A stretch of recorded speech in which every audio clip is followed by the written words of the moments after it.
My name is Alfred Ayub. I work in admissions here at Columbia Climate School. We're thrilled that you're joining us today for this virtual session.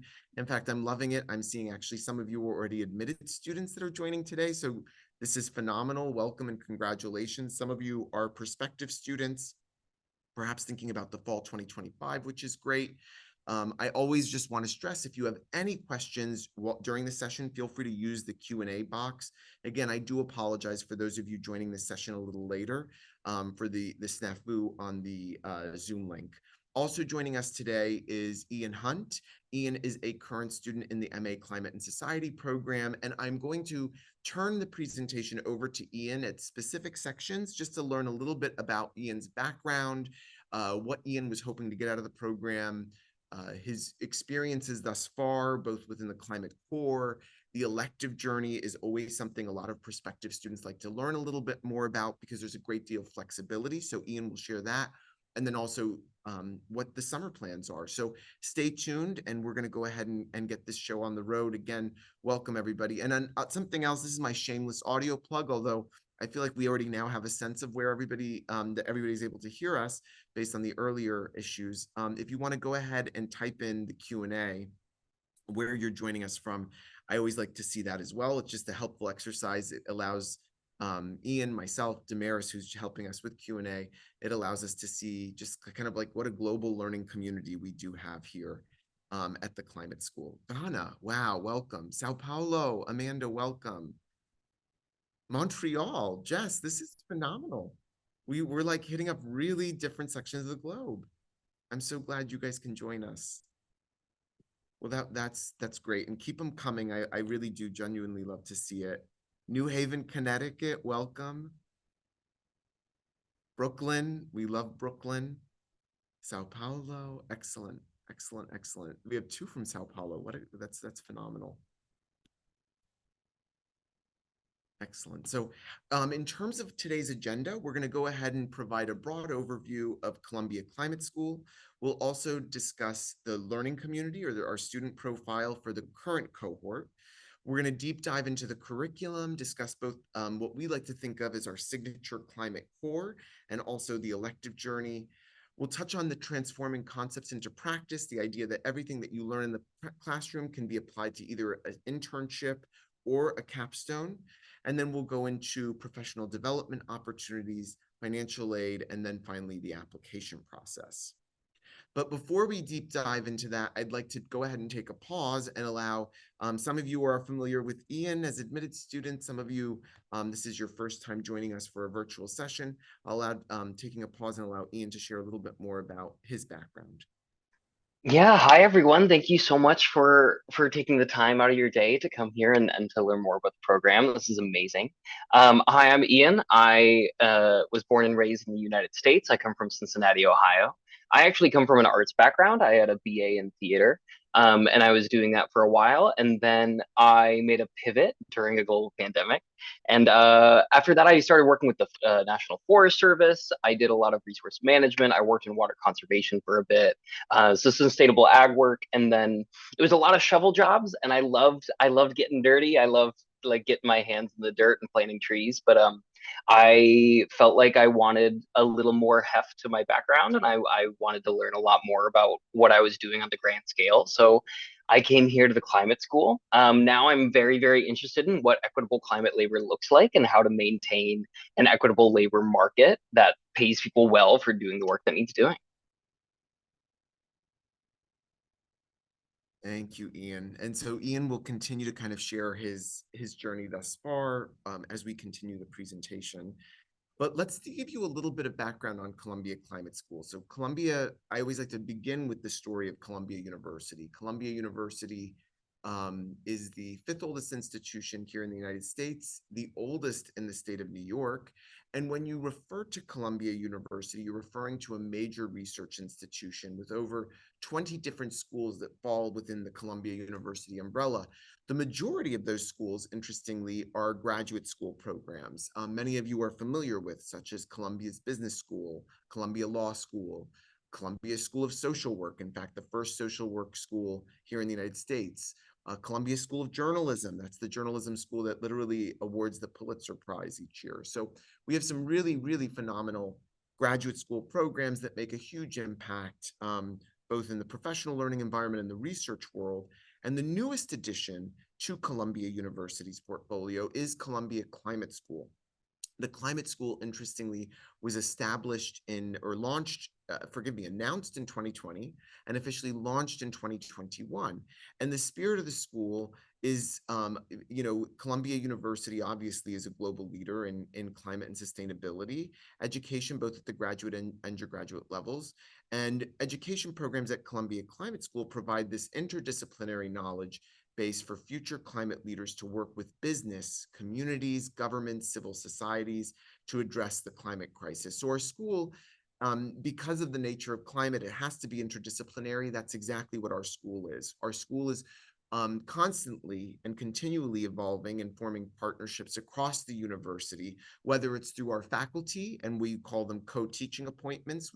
For example, many of our faculty are not only faculty of Columbia Climate School, but they have joint appointments with Columbia Business School or the School of International and Public Affairs, but also through our partnerships academically in the classroom, and whether it is specific degree programs that are currently under formation, or again, the cross-registration journey that our students experience while they're enrolled in the MA Climate Society program that we're going to be talking about.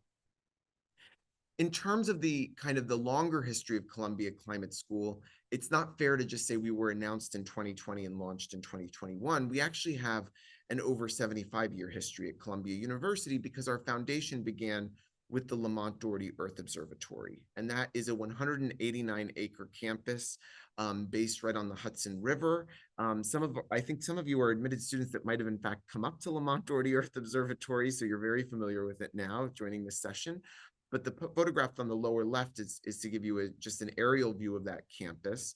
There are many different research centers there. It's ranked the #1, in fact, research center for earth and environmental sciences here at the United States. There's hundreds of postdoc students performing research there. The Department of Earth and Environmental Sciences at Columbia University has a huge footprint at Lamont. And then from Lamont Doherty Earth Observatory, which again falls within the climate school, we also launched at Columbia University in the mid-1990s, the Earth Institute, which was the largest research center here at Columbia University.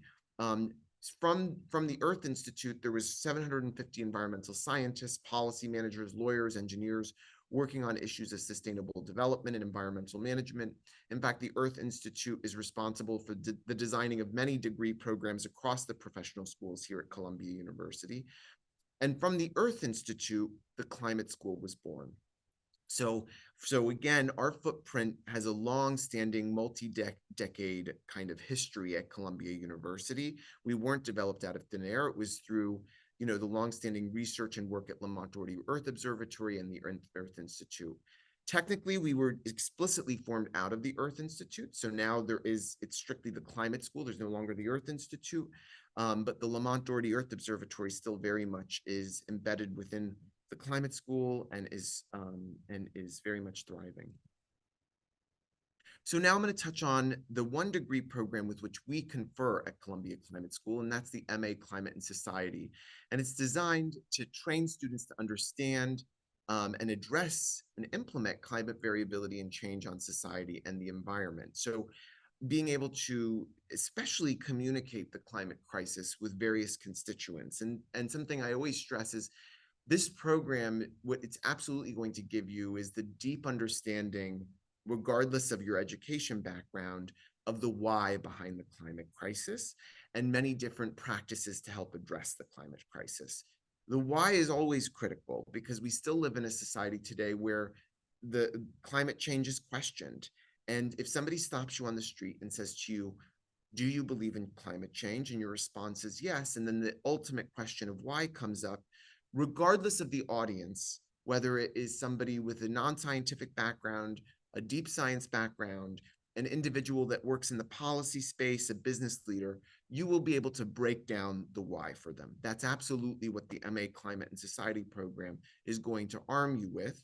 And then also through our Climate Core, we're going to help you in understanding methods to address the crisis through either mitigation or adaptation techniques. It is very much an interdisciplinary program. In order to address the crisis, we have to be interdisciplinary in our approach. And many of our students are coming to this program with a very, very specific interest in mind. And that's through the elective journey, which we will discuss. You're coming to this program, maybe you have a deep interest in disaster management, or alternatively, you might have a very deep interest in public health or sustainability management. We'll go into that. We also are going to discuss the connections that you will develop through this program, both through our faculty and professional development opportunities. And then finally, the biggest reason you would come to a program like this is through the cohort, which we will also detail. The cohort is a critical element of our program. Not only are you coming here for the faculty and all the network within Columbia University professionally, but also through your learning environment. So who you are learning side by side with. In terms of the class of 2024, so this is Ian's cohort. It's 103 students that are specifically in that cohort. It's an awesome cohort. International students represent 40% of the student population. We have 23 countries of citizenship represented, 18 states among our domestic students. And another data point that we're extremely proud of is the fact that 15% of the incoming class, or the class that's already here, I should say, are the first in their family to have attended a college or university. We classify them as first-generation college students. And then finally, the average age in the cohort is 26. The pie chart in the lower right corner is to share kind of a little bit about the education backgrounds. Again, this degree program is interdisciplinary, and it really fleshes out, especially in terms of what students majored in as undergraduate students. Approximately 2/3 of our students are students with social science backgrounds. You can think of those as, political science, economics, history, gender studies, urban studies, anthropology.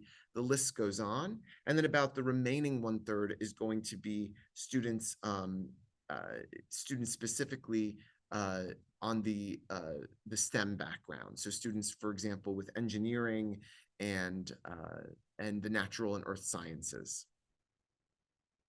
I promise you, I really want Ian to speak now. So because I keep going, but I just want to give a quick summary. This is a 1-year, 3-semester interdisciplinary program. You begin with the fall semester, and the core courses that you will take within the fall semester are dynamics of climate variability and change. This is you can think of this as the physics behind climate change. It's very much a science course that's going to teach you the physics behind it.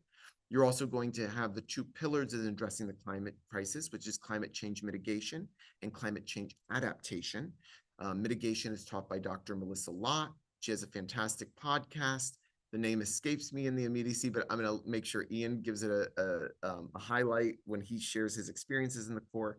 And then climate change adaptation is taught by Dr. Lisa Dale, who has worked in policy, in fact, in the Colorado state government prior to going into academia.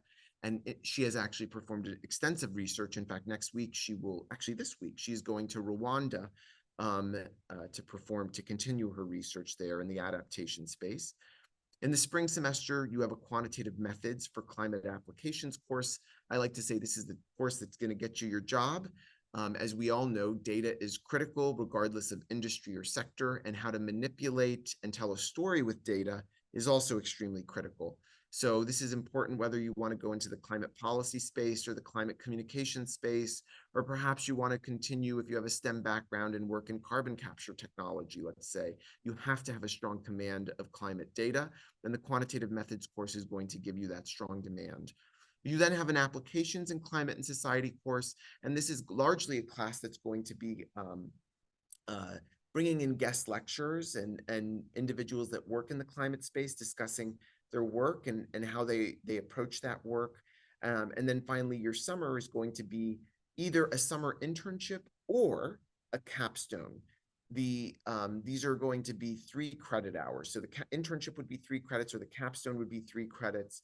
And then finally, you have a required elective in that final summer as well, giving you a total of 34 credit hours in the program. Again, the summer is supposed to very much be an applied learning experience. You're taking what you learn in the core and applying it again into either a capstone or alternatively an internship. I am going to pause there because I think oftentimes what Ian shares is far more illuminating than what I do when I do my summary. So Ian, could you just kick off and share kind of a little bit of how you experienced the core, your thoughts on it? I know that you came to us with a non-STEM background, was the information digestible? I'd love to hear your thoughts. Yeah, absolutely. So, first, Dr. Melissa Lott's podcast. It's called The Big Switch. It's very, very good. I will say, if you do also end up coming here, it is part of the curriculum. She does assign a few episodes for homework, so it's very worth listening to. But also, maybe you don't want to do homework too early. Yeah, so I didn't come here with a STEM background, but that's something I wanted to pursue in this program, right? Like I didn't want to just stay with the expertise that I had. I did want to be pushed, and so to a certain extent, the core does a very good job of pushing people, getting you the information that you need, getting you to like where climate information is right now, because it's a very ever evolving field. It very rapidly changes. And so, or it's rapidly developing, I should say. And so there's a lot of emphasis on the current science, on how to work with the current science, stuff like that. I do want to say that it's possible, right? I didn't come here with a STEM background. We get a lot of people who are concerned who don't necessarily have a STEM background. And it's absolutely something that is possible to achieve. I think what's really great about this program is we understand that, or the program understands the people that are coming in, right? Like the reason we want it to be interdisciplinary is so that we know how to work together to solve one of our biggest crises. And so a lot we're evaluated in many, many different ways, and a lot of those ways are group oriented. So there's a lot of group papers, there's a lot of presentations, there's a lot of collaborative work with people of different backgrounds on purpose, because that's one of the main skills that we need in order to solve the climate crisis. Yeah, so there's a lot of different ways that you're analyzed, but there's a lot of learning as well. It is kind of a sprint of a program. It's not a 5-year PhD. It is a very rapid 1-year course. But that's not to say that it's overwhelming, right? Or it doesn't have to be. I guess I should put an asterisk there. And yeah, it's very digestible to the point that you apply yourself. And yeah, the core is great. I love the core. Excellent. Thank you, Ian. And Ian's going to now also share his experiences in the elective as well. One thing I want to note is the dynamics course is taught in I don't know if we mentioned this, forgive me, Ian, is it taught in a flipped classroom model where, did you mention that? I apologize. I did not mention it, but Oh, you yeah. got it. Yeah. Yeah, no, actually you take it over. Yeah, absolutely. So it's a flipped classroom. So there are lectures that you take online first, and that's kind of like the quote unquote homework. It's the pre-work, and you get you get a lot of the information, and then in class you digest it more like vocally and with everyone and with professors, and then you dive into it deeper. And so it's something that you can take at your own pace and your own time, depending on what your background is, and then you can explore it more in class. Yeah. And then Alfred, real quick, we have a question in the Q&A that I think is a good one to be answered live. Are you able to take it? My apologies. Can core or electives credits be transferred from other Columbia programs? For example, in the summer, Columbia's visiting program with sustainability focus area. Good question. I will say that we do not transfer any credits, even if it was taken at Columbia University. So we've had some really interesting cases. We've actually had some students that have transferred from other master's programs at Columbia to our program, but we do not take any transfer credits, and we don't transfer also the core. The core is something that is our signature at Columbia Climate School, so there would be no opportunity, but that was a very good question. So no transfer credits. Very, very good question. That was a good one for everybody. That was good. Thank you, Ian. So let's now talk a little bit more, just briefly, is the curriculum for part-time. The MA Climate and Society program does allow students to enroll part-time. It's a very small, though, number of students that do elect to do that because the program is designed for full-time students. What do I mean by that? The majority of your core courses would be offered during the daytime. And while we do have some evening courses, especially through the electives, by and large, you would absolutely have to have a conversation with your employer about going to this program part-time because of the fact that it would be interrupting during business hours. So students enrolling in part-time program generally include one or more of the following profiles. So who's this for? It's people with demonstrated significant work experience in a climate or climate adjacent space, working professionals currently in any space that can reasonably assert that they can readily apply to the MA Climate and Society program to their current work, or to easily transition to climate or a related field where they can apply the program to that profession. So again, this really is intended, if you are planning on going part-time, it would be for a reason that's a professional reason. It's not, oh, I want to go part-time uh, just because I want to take this program a little slower, but I don't have anything else going on. School would still be my primary focus. Then this isn't the reason to come. It's really for those working professionals that can directly apply what they're learning into their professional work environment. So in Ian's cohort this current year, we have 103 students, as I mentioned. 4 of them are part-time. Next year, we're planning on welcoming 120 students, and 7 of them will be part-time, just to give an idea of that. Now I'm going to just briefly touch on electives, and these are just a listing of some of our climate school electives. The list just continues to grow. This is, again, just a sample. They include, for example, politics of climate in Asia, climate change and disaster management, sustainable finance, carbon capture, utilization and storage, renewable energy markets and policy, strategic communications for climate change. When I started in 2022, I believe there were only 3 electives being offered by the climate school. Now they're approaching nearly 20 electives that have been offered, and the list only continues to grow.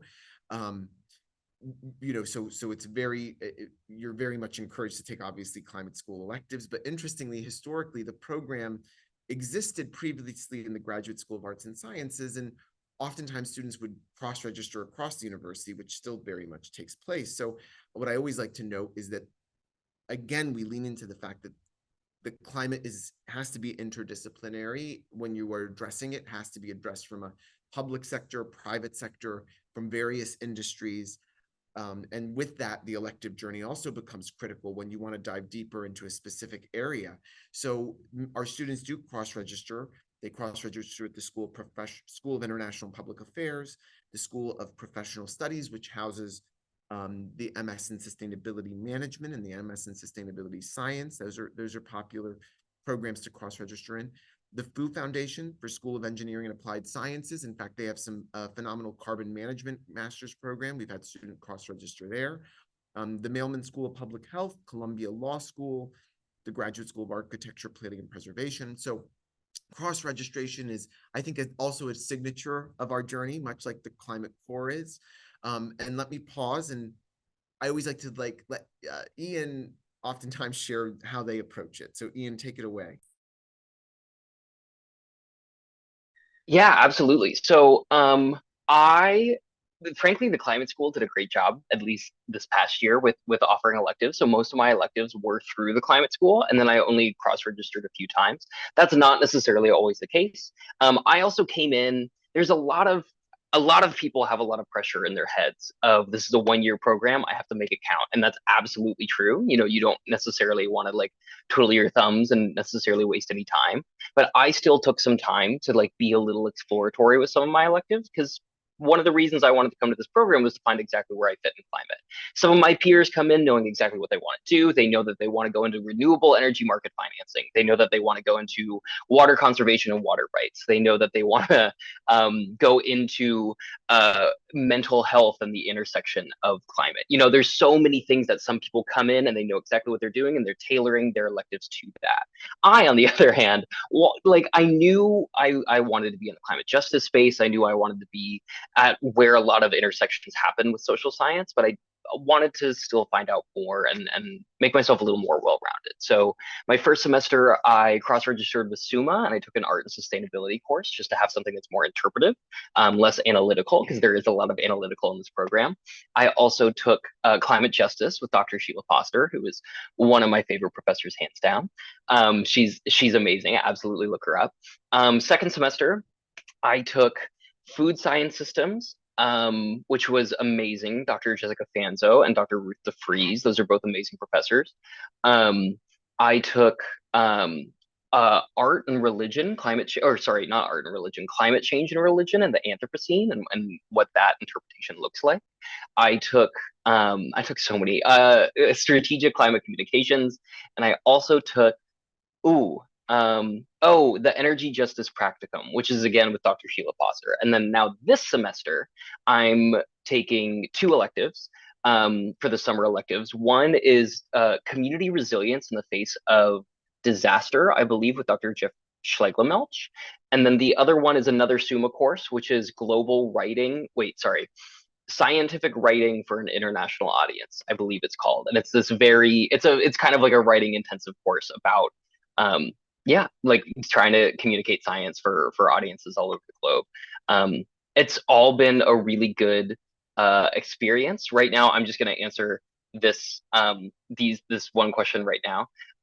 The name of the professor who teaches climate justice, not necessarily environmental justice, there is a distinction.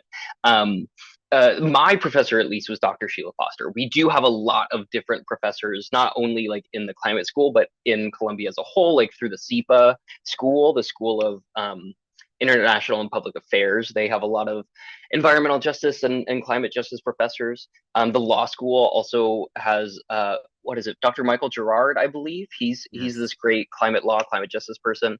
And the professor Sabine who Center. teaches Yes, yeah, the Sabine Center for Climate Law, that's a great resource. The professor for the religion course was, I'm so sorry, you're gonna have to email me. And if you email admissions at climate.columbia.edu, I can get back to you on that one. Um, and does the program have any electives or focus on energy? And for working professionals, are there virtual classes offered? So there are electives that focus on energy. I took an energy justice practicum, which is all about what it means to expand the grid in New York State under the CLCPA and make sure that it's done equitably and efficiently. I also have students in the same class who are um, or I have peers in the same class, sorry, who are focusing on like FERC and the higher level stuff, and then some community level energy engagement. And then a lot of the engineering school has a lot of energy curriculum. SEPA has a lot of energy curriculum because they're also the hub for CGEP, which is the Center for Global Energy Policy. They're a very great resource. Are there virtual classes? There kind of are. It depends on what the professor's doing. So usually if the professor's traveling a lot, then they will host it online or even hybrid just because they are in multiple different countries practicing what they preach. And so they do that. But for the most part, this program is an in-person through year program unless you decide to go part-time. I think that's what I got. I think I Yeah. went through the whole spiel. Yeah. No, that was great, Ian. And just as Ian summarized, while we do offer online courses, for example, in fact, Jeff Schlegelmelch, who Ian referenced for disaster risk management, oftentimes in the fall will teach like an online elective. It's not an online program. It is an in-residence program. You are expected to be in Morningside Heights. So even if you said, okay, well, maybe I can take an online elective or two, the thrust is it's going to be an on-campus learning community, period. So I want to be very, very explicit about that. And then Ian, what happened? Were you going to take a climate finance course that we launched this summer? Did you decide? It conflicted with my other summer plans, Got it. Got unfortunately, it. which Got is it. too Got it. bad. No, I no, did want to yeah, take go for it. two more of these. What's the maximum amount of courses you can take in one semester? And you can take as many as you want if you're willing to pay for it. If you're trying to get the same tuition that you're paying, regardless, you can take up to 20 credit hours. I'll say just personally, my second semester, I took 17 and a half. And that was kind of my limit in terms of being able to still work a job that brought it like a part-time job, still absorb the information without sacrificing like quality of like output and input.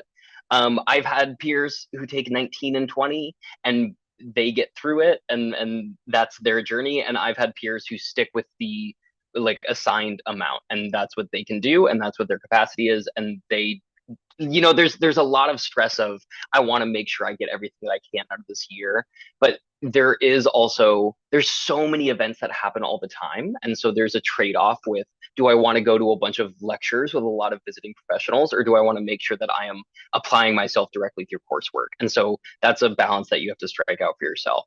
And then Are you required to reach out to lecturers before applying? You're not required to do that at all. That's usually for PhD programs and other more like strict master's programs, I would say. Not strict, but like laser focused multiple year programs. You absolutely don't have to. It's your onus. You're allowed to if you want. Um, and I do highly recommend looking through the directory of Lamont Doherty Earth Campus, through the Climate School directory, through SEPA, through SUMA. It's great to identify the people that you really want to learn from, but it's not a requirement. Thank you, Ian. Thank you for that. And yeah, I love that. Let's keep those Q&As coming, and we'll definitely get to them. So, as going in chronological order, again, the fall and spring are focused largely on the core. Your final semester is the summer internship, and or summer or capstone, I should say. The final semester, again, this is a 3-semester program, and just to give you guys an idea of how it works, these 34 credits over the 3 semesters, you will actually get your degree conferred in October. So if you're joining us, for example, in fall 2024, your degree will be conferred in October 2025. If you're joining us in fall 2025, your degree will be conferred in October 2026, which is wild to say, but like we're here, we're coming up on that. So the program historically always offered a summer internship option. The program evolved during the pandemic to make sure to offer a capstone option as an alternative. And now I would say the capstone is just as popular. So the first option is the summer internship. It is a 3-credit option. And during that summer semester, students can choose to complete, forgive me, I have to update that. It's a 3-credit option internship in the nonprofit, private, public, or research space. And these are just a few listing of internships our students have performed the work in. I will say our domestic students have more flexibility on the internship side. We've had students who have ended up doing their internship, for example, in Washington, D.C. We've had interesting cases of students doing their internship abroad or in Colorado or California. International students, it's slightly more restrictive because of what's your student visa. It's called CPT while you're doing your internship. So if you're doing a paid internship at CPT, and you would have to do that internship here in the New York metro area. Although, as you can imagine, a big reason why you're coming to Columbia University is the opportunities that New York City can provide, and studying climate in New York is incredibly rewarding, and there's many different resources here. So there shouldn't be an issue from that. But I will say international students typically have to do their internship here in New York metro area. And again, these are just a few listings of the internships. Alternatively, rather than do an internship, you could do a consulting capstone. And the consulting capstone is just that. It's a team-based project. You're working with an organization on a very specific issue. These are some historical capstones that we've worked on: United Nations Foundation for Climate and the Environment Program, Intergovernment Panel on Climate Change. The one I always get a kick out of is WFLA-TV and Lamont Doherty Earth Observatory, because that's a Tampa Bay-based NBC affiliate, and I'm from Tampa, so that was always a fun find. And they work on various issues relating to climate. Ian actually has a very interesting summer because Ian's, well, actually, I don't want to speak for Ian. Let me allow Ian to kind of share how Ian's approaching this summer semester, whether they chose an internship or alternatively a capstone. Yeah, so I'm capstone oriented. I'm all in capstone. Now, I also have a kind of special capstone because this one came with a half semester course in front of it, just because it is very applied in the climate justice space in New York State. And so if we're influencing people's lives in the very direct way that we are through this research, then we wanted to make sure we had a long onboarding process in energy markets and justice, and made sure that we understood what we were doing as we jumped in. That's not the case for all capstones, but it's the one that I wanted to do. So yeah, and then on top of that, I'm doing other summer things involved in climate. Governor's Island has a lot of great climate art programs that I'm hoping to get involved in. I have some part-time jobs in the mix of that are involved in climate. But for what I'm doing for my specific like 3-credit hours that come with the summer, then I am registered through the capstone. Alfred, just because I have to run before the end of it, should I run through some quick questions? Yes, I would absolutely love that. So guys, Ian actually has a 10 a.m. course. And so we want to just make sure if you guys have questions, we're going to do a little bit of a preliminary. Let's do a Q&A right now, although you've been asking them away, but any questions that you feel a student would best answer, or you would want to hear Ian's perspective, let's ask those questions now. Feel free to use that Q&A box to ask. Ian, is there any Um, questions? No. Yeah, this first one I see, are there study abroad opportunities? So it is a 1-year program, so study abroad is a little, it's hard to get out of there for the majority of the program. However, there's a lot of opportunities to travel and do some work overseas, mostly through one class that unfortunately I did not take it, and so I'm forgetting the name of it. But it is a course that is taught in the spring semester, and they went to Colombia, the country, and also Jamaica. And it was 2 separate groups that went out and they were working on adaptation resilience and community-based resilience. I have heard only good things about that course from my peers that took it. There also was New York State-oriented travel in the fall semester, if I'm remembering correctly. So there's some opportunities, but again, it's a 1-year program, and we want people to be on campus and in person as much as possible, so it can get a little tricky. We also want to recognize that, like, we don't want to be the people who are like quote unquote experts from America going into another country telling them how to do everything from an outside perspective and then leaving and letting it be. So like there's a lot of emphasis on what it means to have regional knowledge, what it means to be an outsider recommending things for climate when you don't actually necessarily know everything about that area like you would living there. So there's a lot of different dynamics going on there. Professional development opportunities you're actually about to get into, Alfred, so I'm going to leave that one for later. Are you elaborate on MS Climate Society and others in the climate school like MS SUMA and ESP? So Climate Society is actually the only program of those programs that's in the climate school. Those other programs, MPA, ESP is through SEPA, and Sustainability Management is through the School of Professional Studies, SPS. So Climate Society is climate school. It's a 1-year program. It is very interdisciplinary and it's very in person. SUMA is very it's a little more corporate oriented sometimes. It's more for working professionals. You can do it part-time. You can take it at your own pace. There's a lot of evening courses available there. It's a great program. I love a lot of SUMA people. I love a lot of ESP people too. It's still a community, even though they're not necessarily in the climate school. And ESP, forgive me, I need you to tag in I here, can speak Alfred. to. Yeah. So I would say this: the MA Climate and Society and Columbia Climate School. Ian hit on the mark. If that's where the degree, if you're interested in a degree conferred by Columbia Climate School, it's going to be the MA Climate and Society program. The MPA in Environmental Science and Policy program is also a 1-year program. It's exclusively a cohort model. They don't allow any part-time students. So, and they typically have typically 55 to 65 students each year in that 1-year cohort. It's a highly prescriptive program. So it's 54 credit hours. I believe you have 4 electives to complete, and it's very thematic in nature. So if you want to know exactly what you're taking and when you are taking it, the MPA in Environmental Science and Policy program could be a great fit for you. Your first semester is almost exclusively devoted to applied environmental sciences taught by Lamont Doherty Earth Observatory. The second semester is more of a policy focus. The third semester and final semester is going to be more of a management focus, and that's also where you have the most flexibility for electives. Again, that's going to be a 1-year full-time program, very cohort driven, and you are getting a School of International and Public Affairs degree. As Ian also noted, the MS in Sustainability Management program, sometimes it's helpful to know the class sizes. There's over 400 students enrolled in sustainability management, with about 2/3 of those students being full-time working professionals. All the courses are going to be taken in the evenings. They do even have some online course options. So if that's something that you're looking for, maximum flexibility, if you're a local working professional here in the tri-state area, especially, that's what that program was designed for. And that's a 36 credit hour program, and you pay per credit hour in sustainability management. The MA Climate and Society program, interestingly, is a flat tuition model, as Ian noted. So whether you're taking 12 credits or 20 credits, you're going to pay the same tuition for the semester. So that's something else just to know.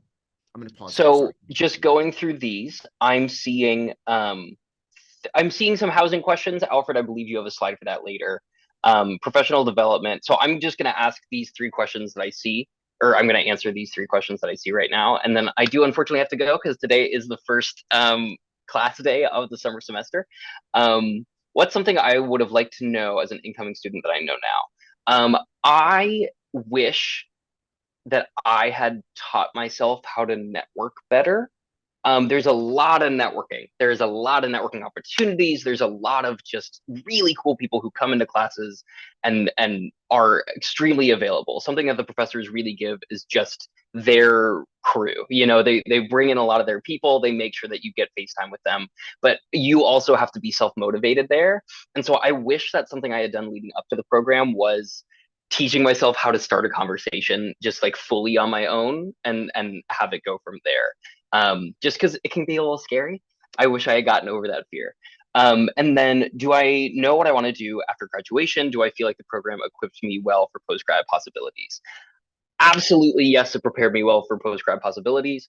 Um, One of those reasons is because I didn't come with a degree from climate earlier. Like, just to be very honest about that, part of the reason was I wanted credibility in this field, even though I had been working in it a while. I didn't necessarily have the academic background, but also in terms of the people that I know now, the information and the sheer amounts of resources that I feel I have access to and know how to access and how to actually take advantage of now instead of just like finding them on the internet and doing my best. Um, I absolutely feel equipped. I have a much better defined idea of what I want to do. I'm holding space for the fact that I feel like career pivots are a normal part of someone's life. And so, like, I don't necessarily want to say that I know what I'm going to do for the next 50 years, because who knows what the next 50 years holds. But I do know that climate justice is where I belong. I know that I'm more of a generalist and not a specialist. And that was something that was taught to me throughout this program that it was hard for me to accept, but I'm with it now. And then yeah, I definitely feel like this program was A, worth my time, and B, left me better than I came into it. Yeah. And on that note, I have to run, but thank you so much for attending, everybody. You're in good hands with Alfred for the rest of this presentation. And yeah, I hope you have a great rest of your day, and I look forward to hearing from you. Thank you, Ian. Thank you so much for joining the session, and good luck with the first day of class. Sending you positive Thank you. vibes, positive summer vibes. So continuing on, I want to just now touch on career resources and professional development opportunities. You actually have a dedicated career placement officer that works with you, but you also have, and in fact, now it's a team of two. We're really excited about that. We have a director of career development, and then we have the individual that that reports into that director, career development officer. So we actually have two individuals that work exclusively with the MA Climate and Society program on your career development and thinking through the capstone or the internship, thinking through the negotiation techniques, thinking through the job hunt writ large. Then we hosted employer info sessions. Something we've been doing for multiple decades under the Earth Institute is the All Ivy Environmental and Sustainable Development Career Fair, held every February. It's held here on the Columbia University campus. This year, we brought in over 80 employers and nearly 1,000 students across the across the Ivy League, descend upon this campus for that day. We also have an exclusive job list and an alumni directory. The job list is through Simplicity. We also have an Earth Institute internship program through the Climate School. And then finally, the Sustainability Skills Seminar, which we have various skill seminars hosted, ranging from, for example, LEED certification, becoming a sustainability consultant, how to, working live on a a climate finance project was one of the skill seminars. So a lot of different upskilling that might not be credit bearing, but is an opportunity for you to come to campus on a Saturday or a Friday for these skill seminars. I always like to give a little bit, because every cohort is slightly different. So for our graduating class of 2022, we had an unusually high number of students going into the private sector, nearly 40%. In terms of the NGO space, 30%, public sector was 16%, and 15% for academia. In the class of 23, we had approximately 20% do the private sector. So there was an evolution there. 34% for NGOs. Academia, we listed 26%. Something I always like to note about academia, because I don't want to enter it to be any confusion. That doesn't mean they're going back to graduate school. Sometimes we have students that go into research. So we had a cohort that was a little bit more research driven, and then we had 20% that went into the public sector. In terms of recent graduates, these are just a few of our very recent ones. Sustainability Insight Analyst at McKinsey, a Geospatial Risk Analyst at UNICEF. We also had a Climate Data Science Officer at Michigan State Government. Again, we've had students that work for the World Bank, the City of Los Angeles, Red Cross, Red Crescent. And then here's just a longer list, forgive me, of alumni. And again, it really it ranges. We have students, again, that work in the private sector, the public sector, and local and state governments are also a very popular option for our students as well. Oops. Usually I always like to let Ian take over this slide because this really is all about student life. But again, something that I always like to note is that while it is only a one-year program, you become very close very quickly in this cohort. In fact, the fall semester always kicks off with Climate Week here in New York City. And oftentimes we host many different Climate Week events right here in the Forum, which is one of our main buildings for the climate school. So there's like almost an immeasurable number of events and activities that our students are invited to and take part in, and you will find yourself building community very quickly. These are all photos that Ian and Vichy actually shared with me, who work with the admissions office and are in the cohort. So you can see just how many different opportunities, both inside and outside the classroom, you'll be participating in. I also want to touch on financial aid, and then we can devote a little bit more time for Q&A, for additional Q&A with me. There's two buckets I want to touch on. There's fellowships, and then there's federal and private loans. So within our program, we have climate and society fellowships that we offer. We also have departmental research assistantships, and then we have an external fellowships directory. In fact, Damaris, I don't know if you have it readily available, but it would be great to paste it into the chat box. We have like an external fellowships Google Doc we put together. In fact, Ian put it together with another one of our interns, which was extremely helpful. And sometimes it's nice to start researching external fellowships at this stage. In terms of climate and society fellowships, they range anywhere from $10,000 to upwards of $30,000. And then in terms of departmental research assistantships, these are $6,000, and they would be opportunities you would competitively apply to later in the summer semester prior to matriculating to our program. So departmental research assistantships, you wouldn't learn whether or not you received that opportunity until you've committed to the program and you formally apply to the program. You learn about it typically around August before you enter the program in September. In terms of federal and private loans, these are something that you would have available to you, especially if you are a U.S. citizen or permanent resident. If you're an international student joining the call today, we do have private loan. We have companies that do work with our students, specifically Empower and Prodigy Finance. The reason those companies are highlighted is because they are organizations that will lend to international students and not require a U.S. co-signer. So we do have international students that have found funding successfully through them. I also like to just stress, if you are interested in the climate and society fellowships, we always encourage you to apply by the priority deadline, which we'll talk about shortly. The priority deadline, which is January 15th each year. In terms of applying to the MA Climate and Society program, we have an online application. In that online application, you'll upload your resume, 2 letters of reference. One must be academic if you've been enrolled in a college or university in the last 5 years. We also ask for all of your unofficial college transcripts. So for example, if you're on the Zoom call today and you say, Alfred, I went to NYU for undergrad, and then I also went to the University of Virginia for a graduate program, we would need both the NYU transcript, the unofficial one uploaded, as well as the NYU uploaded.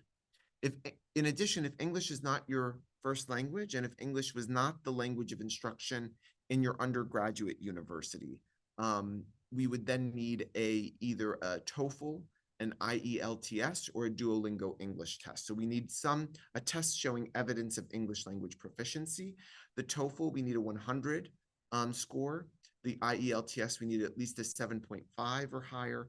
And the Duolingo English test, we would need a 135. Oftentimes we get questions, do we have a preference for which one? I always like to stress that there is no preference for an English language test. It's completely up to you, which test you feel would make the most sense for you. But if you said to me, which is the most inexpensive, the least expensive is going to be Duolingo English test.